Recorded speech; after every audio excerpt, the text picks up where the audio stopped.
Hello बच्चों, Ambaji class 6 में आप सभी का पुनः स्वागत है। बच्चों, आज हम अध्याय 9 बीजी व्यंजक एवं सर्वसमीकाएं प्रारंभ करने जा रहे हैं। ठीक है, तो बच्चों सबसे पहले हम समझते हैं कि बीजी व्यंजक क्या है। तो यहां हमने परिभाषा लिखी है, एक ऐसा व्यंजक जिसमें चर और अचर संख्याओं को अंकगणित संक्रियाएं जैसे जोड़, घटाना अर्थात व्यवकलन, गुणन और विभाजन द्वारा संयोजित किया गया हो। ठीक है, संयोजित किया गया अर्थात एक साथ लिखा गया हो। इसमें परिभाषा बच्चों क्या बहुत सारे शब्द आए हैं, चर, अचर और ये संक्रियाएं। ठीक है, उदाहरण स्वरूप हम किस तरह के व्यंजक की बात कर रहे हैं यहाँ लिखा हुआ है। जैसे ये 5xy जेड स्क्वायर -3zy, एक और नीचे व्यंजक लिखा है हमने 4x square Y square -4x square Y square Z square plus Z square. ठीक है, तो कोई ऐसा व्यंजक, कोई ऐसा एक्सप्रेशन, ठीक है, जिसमें क्या हो बच्चों, चर और अचर। तो आपने पहले भी चर और अचर को पढ़ा होगा, लेकिन फिर भी थोड़ा ध्यान दें। चर क्या है? चर का मतलब परिवर्तनीय है, वे राशियां जो परिवर्तनीय हैं, जिनका अपना कोई निश्चित मान नहीं होता। समय के अनुसार, प्रश्न के अनुसार, स्थिति के अनुसार इनका मान परिवर्तित होता रहता है, इनका अपना कोई नियत मान नहीं होता। जैसे हम मानते हैं यहाँ, जैसे हमने यहाँ एक्स वाई जेड यहाँ अक्षर लिखे हैं, ठीक है, इनका अपना कोई निश्चित मान नहीं होता। आपने समीकरण हल किए हैं, ठीक है, इसके पहले जैसे आपने कोई समीकरण लिया 2x plus Y is equal to 2x minus 4 is equal to 9। यदि इस समीकरण को आप हल करें तो इसमें x का मान क्या आएगा बच्चों? x बराबर आपका आएगा 13/2। हल करेंगे इसको जब, ठीक है। यदि आप एक दूसरा व्यंजक लें x minus X plus 6 is equal to 9 या 8 ले लें आप यहां पर, यहां हल करें तो x का उत्तर क्या आएगा? x बराबर 8 ऋण 6 अर्थात 2। तो यहां बच्चों हम देख रहे हैं इस अक्षर x का अपना कोई मान नहीं है। ठीक है, इस वाले प्रश्न में ये कितना आ रहा है? 13/2 आ रहा है। यहाँ कितना आ रहा है? ये 2 आ गया आपका। ठीक है, तो इस तरह की संख्या या इस तरह के मान, इस तरह की राशियां जो स्थिर नहीं होती, प्रश्न के अनुसार, समय के अनुसार, स्थिति के अनुसार ये बदलती रहती हैं, ये आपकी क्या? चर। चर का अर्थ ही होता है परिवर्तनीय हो, जो बदलता हो। ठीक है, तो ये आपकी चर राशियां। अब चर को हम कई प्रकार से व्यक्त करते हैं, कहीं एक्स वाई, कहीं जेड, कहीं ए बी सी। वो हमारी स्थिति अलग अलग होती है कि हम चर को कैसे दर्शाएंगे। ठीक है, लेकिन सामान्यतः चर को हम अंग्रेजी के अक्षरों से दर्शाते हैं इस प्रकार से। ठीक है, अब बात आती अचर। तो अचर का अर्थ है नियत, ऐसी राशियां जिनका अपना निश्चित मान होता है, जो हमेशा स्थिर रहती, बदलती नहीं है। ठीक है, जैसे हमारे जो अंक हैं, गिनती है 1 2 3 4, ये अचर हैं आपके सामने। कि 5 लिया है, यहाँ 3 लिया है। पाई है आपका चर राशि है, जिसका मान 22/7 होता है। ठीक है, ऐसी बहुत सी राशियां हैं। आप जितनी भी आप क्या कहेंगे परिमेय संख्याएं लें या आप प्राकृत संख्याएं लें, सभी क्या हैं? आप ये अचर राशियां हैं। अचर का मतलब ही है जो परिवर्तनीय ना हो, जो स्थिर हो, जिसका अपना स्वयं का एक निश्चित मान हो। ठीक है, सवाल के अनुसार, समय के अनुसार, स्थिति के अनुसार इनका मान परिवर्तनीय नहीं होता, ये स्थिर रहते हैं। ठीक है, जैसे पर कोई भी संख्या ले लें, ठीक है, अंक गणित कोई भी संख्या ले लें, हम लिखा है गिनती लिखी है यहाँ पे, आपकी पाई लिया है यहाँ पे। ठीक है, ये सभी क्या है आपके बच्चों? अचर मान है। ठीक है, नियत हैं। तो यहाँ पे क्या कहा हमने कि कोई ऐसा व्यंजक, जैसे ये व्यंजक लिखा हमने, यहाँ भी एक व्यंजक लिखा है जिसमें चर और अचर। अब देखें आप, यहाँ चर क्या है? एक्स वाई और जेड। यहाँ चर क्या है, जेड और वाई, ठीक है। और अचर क्या है आपका, यहाँ 5 है, यहाँ 3 है।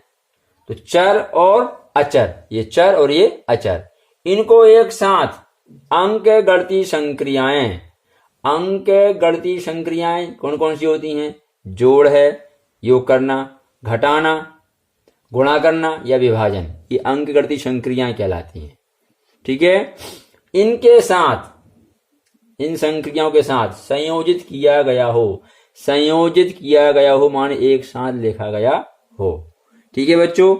तो हमने क्या लिया, जैसे देखिए आपका चर, साथ में क्या लिया, अचर, फिर यहां चर लिए और अचर लिया, बीच में एक अंक गणितीय संक्रिया कौन सी है, ऋण माने घटाना, ठीक है। इसके साथ इन दोनों पदों को हमने एक साथ लिखा है, ठीक है। तो ये बच्चों इस प्रकार के व्यंजक जिनमें अचर, अचर और चर को एक साथ धन, ऋण, गुणा या भाग का चिन्ह लेते हुए लिखा जाए, वो व्यंजक कहलाते हैं बीजीय व्यंजक, ठीक है। ये भी आपके बीजीय व्यंजक है, बहुत प्रकार के बीजीय व्यंजक लिखे जाते हैं, ठीक है। आइए आगे हम और बीजीय व्यंजक लेते हैं, ये अचर ये और ये आपके चर, ये चर अचर, यहाँ ये चर और ये अचर। अब इनमें आप गणितीय संक्रियाएं लगा दीजिए, आपकी जो भी संक्रिया लगाना हो आपको, जैसे हमने यहाँ ये वो लगा दिया, यहाँ ऋण लगा दिया, ठीक है, व्यवकलन संक्रिया लगा दी। तो इन संक्रियाओं के साथ इन तीनों पदों को एक साथ लिखा गया है, संयोजित किया गया है, यह भी क्या है, एक बीजीय व्यंजक है, ठीक है। और लीजिए, आपने लिया -7, यह भी एक अपने आप में अचर संख्या है। आपने लिया क्या, +2 या केवल 2 लीजिए आप, ठीक है, 2, और यहां आपने 9 ले लिया, ठीक है। अब आप चर लीजिए, जैसे हमने लिया x², z² y² x, ठीक है।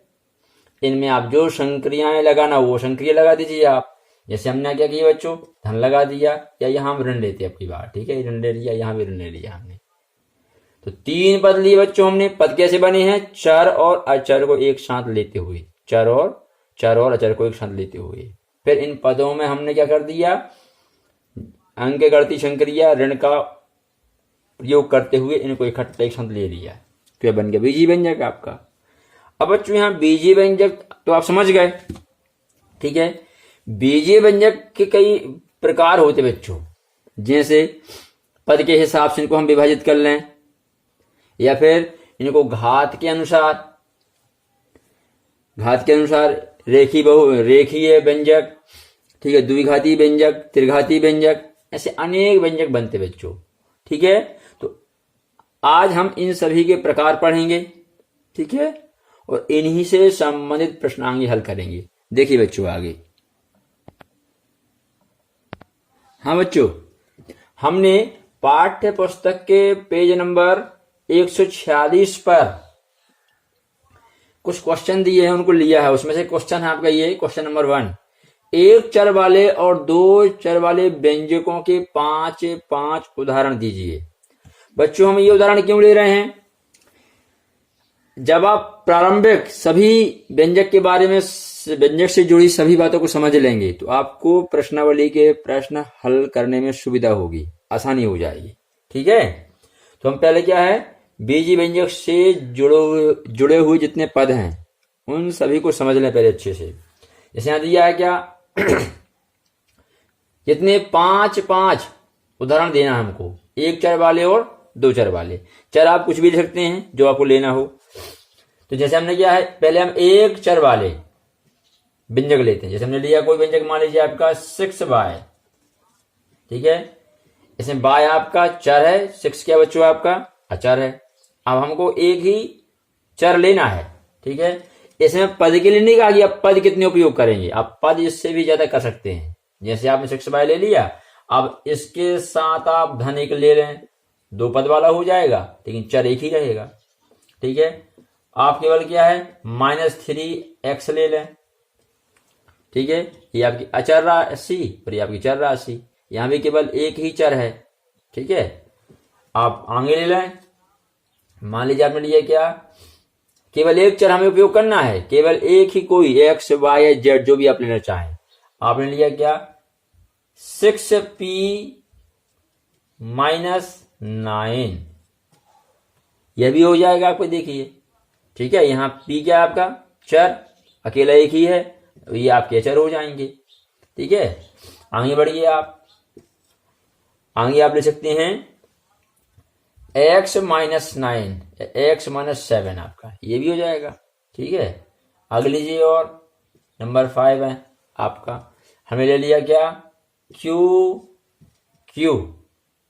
9q, एक मिनट, ये जैसा हो गया बच्चों, ये आपका हमने ले लिया, मान लीजिए -4q +6। ठीक है, तो यहां दो पद हैं लेकिन चर एक ही है, यहां क्यों लिया बच्चों हमने, तो अब हम पद पर ध्यान नहीं दे रहे, अभी हम केवल चर पर ध्यान दे रहे हैं। हमने अकेला यहाँ y लिया है, अकेला यहाँ x लिया है, अकेला यहाँ पे p लिया है, यहाँ भी x है, यहाँ केवल q है। केवल एक चर को लेते हुए कहीं धन और कहीं ऋण संक्रिया का उपयोग करते हुए हमने व्यंजक लिखा है। ठीक है, ये तो एक चर वाले हो गए। अब दो चर वाले व्यंजक बच्चों बहुत प्रकार से बनेंगे। ठीक है, बहुत सारे प्रकार बनेंगे। जैसे हमने दो चर वाले लिए व्यंजक, मान लीजिए क्या एक पद में ले लें हम 3xy, केवल एक पद है। ठीक है, मान लीजिए हम इससे अधिक लेना चाहें तो -9yz +2x +2yz आपका। ठीक है, यहां भी बच्चों क्या हो रहा है, दो चर हैं आपके केवल y और z। ठीक है, दो चर हैं, केवल दो चर वाला व्यंजक है।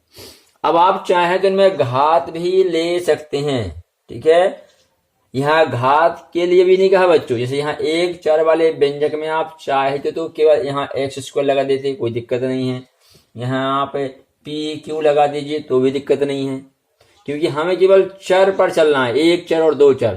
ठीक है, क्योंकि बहुत से पद हैं, पद चर के हिसाब से व्यंजक के प्रकार आ जाएंगे, पद के हिसाब से आ जाएंगे, और घात के अनुसार कितनी घात हमने ली है उसके अनुसार आ जाएंगे। ठीक है, तो आप कई प्रकार से व्यंजक ले सकते हैं। इनमें केवल हमने एक ही चर का उपयोग किया है, यहाँ पदों की संख्या नहीं गिननी है हमको, और घात पे ध्यान नहीं देना, केवल हमें चर पर ध्यान देना, केवल एक चर होना चाहिए। अब यहाँ देखो कि बच्चों कितने चर हो गए, दो चर x और y और z है। आप चाहे तो क्या है दो घात लगा दीजिए। ठीक है, दो पद हो गए आपके अलग अलग, लेकिन दोनों में चर केवल क्या है y और z उपयोग किए हमने। एक और पद देख लीजिए आप, माइनस में 2yz²।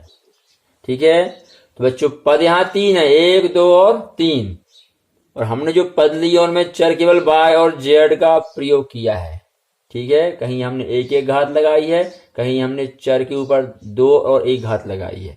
ठीक है, संक्रियाएं कौन सी ली हैं, इन तीनों पदों को हमने धन और ऋण संक्रिया के साथ एक साथ लिखा है, एक साथ इनको लिख दिया है। ठीक है, तो बच्चों ये भी क्या आपका दो चर वाला व्यंजक हो जाएगा। आगे लीजिए आप, और भी ले सकते हैं, जैसे आपने लिया 11x धन 9y, 11xz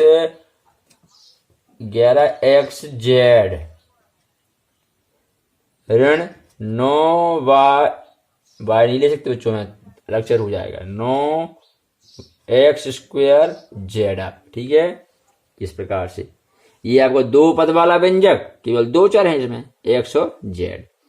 ऐसे आप और भी व्यंजक अपने मन से लिख लेंगे, आपको समझ में आ गया होगा। ठीक है, यहाँ पदों की कोई बाध्यता नहीं है आपके लिए, और घात की कोई बाध्यता नहीं है, जितने पद चाहे उतने पद लिखें, केवल आप चर केवल दो ही लेंगे, दो से अधिक चरों का उपयोग नहीं करेंगे। ठीक है बच्चों, इस प्रकार से त्रिचरी भी बन जाएगा, चाहे आप तो तीन चर वाला। जैसे अब ये तीन चर वाला व्यंजक चाहे तो कैसा आएगा आपका PQR 9PQR -6PQ² R plus 7p² q² r² plus p। ठीक है, इस प्रकार से बच्चों आप ले सकते हैं। जितना लंबा चाहो उतना लिखें आप, जितनी संक्रियाएं चाहो उतनी संक्रियाएं लगाएं। यहाँ कितने पद हैं? यहाँ पे 4 पद हैं, लेकिन आप चर जो है केवल 3 उपयोग कर रहे हैं, p q और r सब जगह। ठीक है, जरूरी नहीं कि आप हर जगह क्या है 3 चर लें। जैसे आपने यहाँ ले दिया 2 चरों का उपयोग करते हुए, आप यहाँ से क्या करिए, r को गायब कर दीजिए, यहाँ भी 2 चर हैं। लेकिन पूरे व्यंजक में कम से कम कितने 3 चर लिए हमने? 3 चर हैं। यहाँ पी आर है, यहाँ पी क्यू है, यहाँ पी क्यू आर तीनों के लिया है, यहाँ अकेला पी लिया है।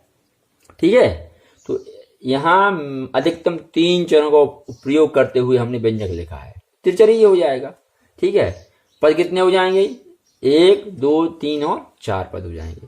तो बच्चों से क्या है, बीजीय व्यंजक में कई प्रकार बनेंगे, चर के हिसाब से, फिर पद के हिसाब से, और फिर पद के अनुसार, चर के अनुसार, और फिर घात के अनुसार। जब बड़ी कक्षाओं में आप आ जाएंगे फिर आपको ये घात के अनुसार व्यंजक पढ़ाए जाएंगे। ठीक है, रेखीय बहुपद हो जाएगा आपका, फिर आपका द्विघाती बहुपद हो जाएगा, त्रिघाती हो जाएगा। ठीक है, आगे बढ़ेगा बच्चों, ये तो प्रारंभिक है आपके लिए। आगे देखिए दूसरा प्रश्न क्या दिया है।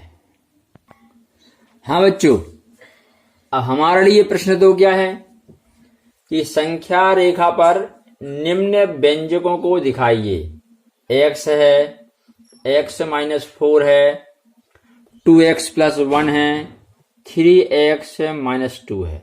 इनको हमें संख्या रेखा पर दिखाना है। तो बच्चों आइए हल कर रहे हैं। तो बच्चों संख्या रेखा आप जानते हैं, इसमें एक आपका मूल बिंदु होता है जिसका निर्देशांक क्या बच्चों 0 होता है। इसके बाएं तरफ संख्याएं ऋण में होती हैं और दाएं तरफ धन में होती हैं। ठीक है, अब इस मूल बिंदु के सापेक्ष हमको केवल चर x दिखाना है। x का अपना कोई नियत मान नहीं है। ठीक है, तो आप कहीं भी बिंदु ले लीजिए x। ठीक है, एक चर है, अकेला है, इसके साथ कोई भी राशि धन या ऋण में नहीं है, तो आप कहीं भी ले लीजिए। मान लीजिए बच्चों हमने हमारा चर x यहां माना। ठीक है, ये आपका, तो ये हमारी स्थिति बन जाएगी x की, चर x की स्थिति आपकी हो जाएगी। ये आपका चर x मूल बिंदु के सापेक्ष आपका ये x की स्थिति हो जाएगी, x दूरी। ठीक है, इसे हमने मान लिया। अब दूसरा क्या बोल रहा है, x-4। इसका मतलब क्या होगा कि जहां भी आपने x माना है, जहां तक आपका चर x है उससे 4 इकाई क्या करना है, हमको कम करना है, 4 इकाई कम करना है। ठीक है बच्चों, तो हम क्या करेंगे इसके लिए, यहां से मान लीजिए हमने आपका 1 2 3 4 5 6 7 8 9 और ये 10। तो यदि हम यहाँ निशान लगा देते हैं आपके 1 2 3 4 5 6 7 8 9 10, तो ऐसे में आपके इस x का मान कितना हो जाएगा, x बराबर 10 आ जाएगा। तो यहाँ पर अब आपसे क्या बोल रहा है कि यदि x से 10 है इस चित्र के अनुसार, उससे 4 कम, तो 4 कम कहाँ आएगा, कम करिए आप, पीछे जाइए, 1 2 3 4 यहां आ जाएंगे आप। ये आपका, तो ये क्या हो जाएगा आपका, ये आपकी डिस्टेंस जो है, ये वाली दूरी, ये आपकी 4 हो जाएगी, 4 इकाई। तो यहां तक आपका x है, उससे 4 कम, मान क्या हो जाएगा आपका, ये x माइनस ये 4 हो जाएगा। ठीक है, अब इस चित्र में यदि हम मान निकालना चाहें तो कितना आएगा, देखो आप लोग, x कितना है बच्चों, 10 तक है, उससे 4 कम, मान कहाँ कितना आंसर आ जाएगा आपका, ये जाएगा 6। ठीक है, तो गिनो यहां से 1 2 3 4 5 6। ठीक है, अब आपको मान नहीं क्या लिखना है तो कोई दिक्कत नहीं है, आप सीधे सीधे ले लें। ठीक है, तो हमने समझाने के लिए बता दिया आपको कि इस प्रकार से हम संख्या रेखा बनाएंगे, जितना मान कहेंगे उतना ज्ञात कर लेंगे। ठीक है, तो ये आपका x मान लिया पहले हमने, जरूरी नहीं कि आप 10 ही माने, x का कोई नियत मान नहीं है, कहीं भी ले सकते हैं। यही आपका चर है जिसका निश्चित मान ना हो।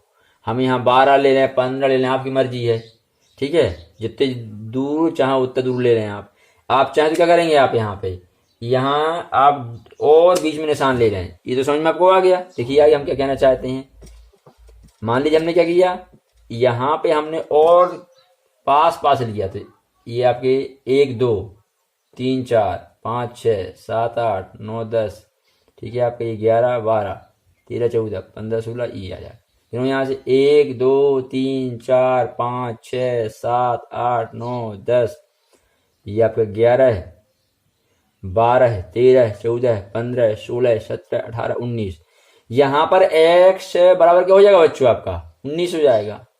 ठीक है, अब इससे 4 कम करें आप, तो इससे 4 कम करने में क्या होगा आपका, यहां से 1 2 3 4, ये आपका 4 कम किया आपने, यहां तक 4 है आपका ये।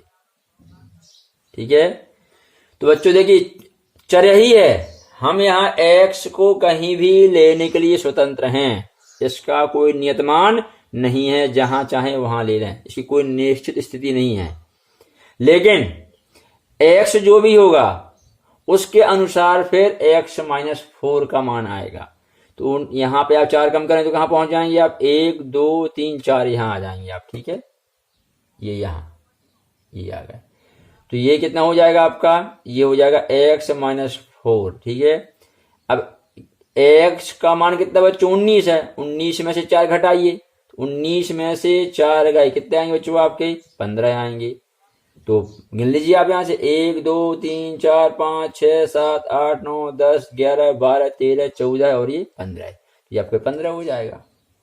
ठीक है, तो यहां हम बच्चों आसानी से चर और अचर को समझ सकते हैं। चर यहाँ x है बच्चों, ठीक है, इसका कोई निश्चित मान है ही नहीं। ठीक है, तो ये आप इस प्रकार से आप दर्शा सकते हैं कि इसको x और x -4 को। अब आगे क्या कहा बच्चों, 2x कहा है।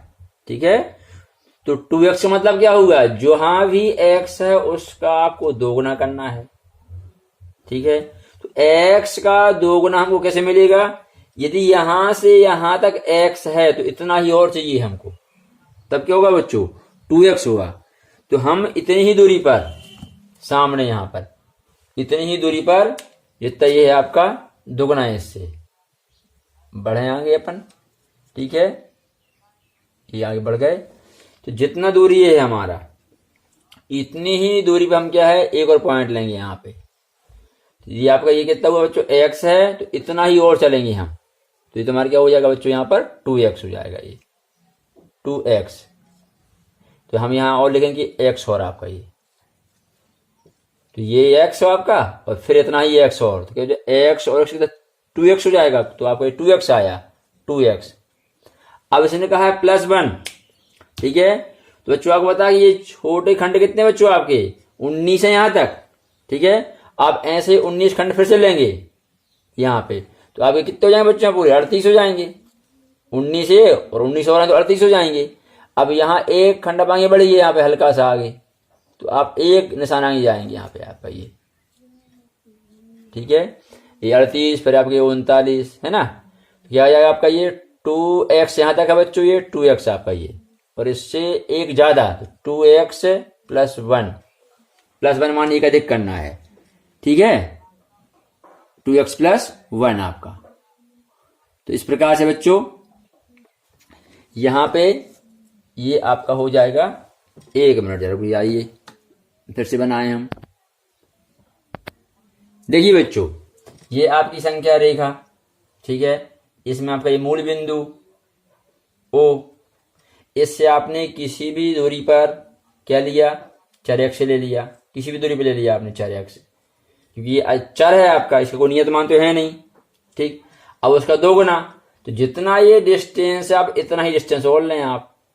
ठीक है, तो संख्या रेखा पर आप क्या करते हैं, एक बराबर दूरी, जितना ये दूरी है आपकी, मान लीजिए 1 2 3 और ये 4। ठीक है आपका, तो फिर इतना क्या 1 2 3 और ये 4 यहां आ जाएगा आपका, ये आपका 2x हो गया, 2x आपका ये। ठीक है, x का दोगुना है, x और एक बार और है आपका ये 2x कहलाया यहाँ पर 2x। अब +1। ठीक है, तो इस वाले चित्र में हमने x को कितने भागों में बांटा है, 4 भागों में लिया। यहाँ x बराबर 4 दिख रहा है बच्चों। अब देखो यहाँ पे निशान लगाने से हमने क्या कहा था आपको कि यहाँ आप निशान लगाना आवश्यक नहीं है, लेकिन आपको समझाने के लिए बताया हमने कि x का कोई नियत मान नहीं है, हम जितने चाहें उतने निशान पर ले सकते हैं x को। 1 2 3 4, यहाँ x बराबर 4 हो रहा है आपका, ठीक है। यहाँ फिर 5 6 7 8, ठीक है। तो यहाँ तुम्हारे क्या 2x हो गया ये। अब एक खंड और बढ़ा बच्चों इससे +1, एक ज्यादा, ये तुम्हारा हुआ 2x + 1, ठीक है बच्चों।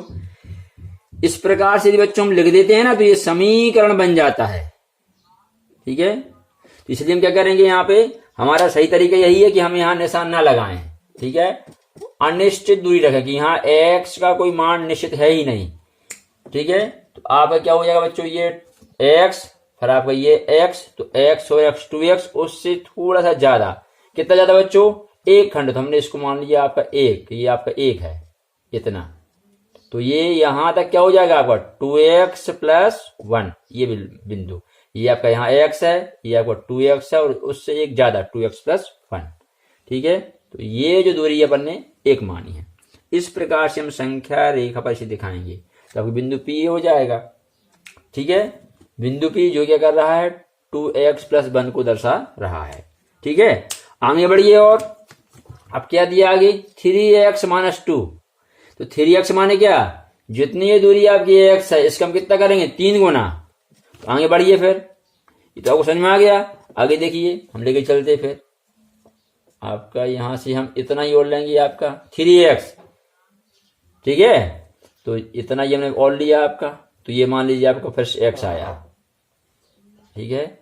ये x और आपका, तो x बच्चों कितनी बार हो गया, 1 2 और ये 3, तो यहां तक कितना होगा आपका, ये 3x हो जाएगा। अब कहा -2, इससे आप 2 इकाई कम करिए, तो हमने माना कि हमारी 2 इकाई यहां तक है, ये 2 इकाई आपकी यहां तक है, ठीक है। तो ये बिंदु आपका हो जाएगा जो है यहाँ, ये जो बिंदु P है आपका, ये हो जाएगा आपका 3x - 2, ये बिंदु जो है इसको हम कहेंगे 3x - 2, ठीक है बच्चों। हमने क्या कहा अभी आपको, यहाँ हम निशान लगाने से क्या है, x का मान निश्चित हो जाएगा, ठीक है, समझे ना बात को। लेकिन यदि हम क्या करेंगे, यहाँ निशान नहीं लगाएंगे तो x का मान निश्चित है ही नहीं हमारे लिए, अर्थात यहाँ x क्या है आपका, चर है, ठीक है। आगे देखिए, बस आपको ध्यान क्या रखना है, ये दूरियां बराबर रहेंगी जितना भी आप नाप कर लें, ठीक है। ये तो आप किस प्रकार से यहां तक x फिर x 2x फिर x तो 3x, उससे बच्चों में कितना, ये माना कि 2 इकाई है तो हमने 2 इकाई कम किया तो हो जाएगा 3x - 2, ठीक है बच्चों। यहाँ नियत मान क्यों नहीं मिल रहा कि हमें यहाँ पर x का मान नहीं मालूम, x यहाँ चर है जिसका मान मालूम ना होने से हम कहीं भी ये पॉइंट मिलेगा हमको, हमारी मर्जी है, ठीक है। नियत मान तो है ही नहीं यहाँ पर, इस प्रकार से इसको हम दर्शा सकते हैं।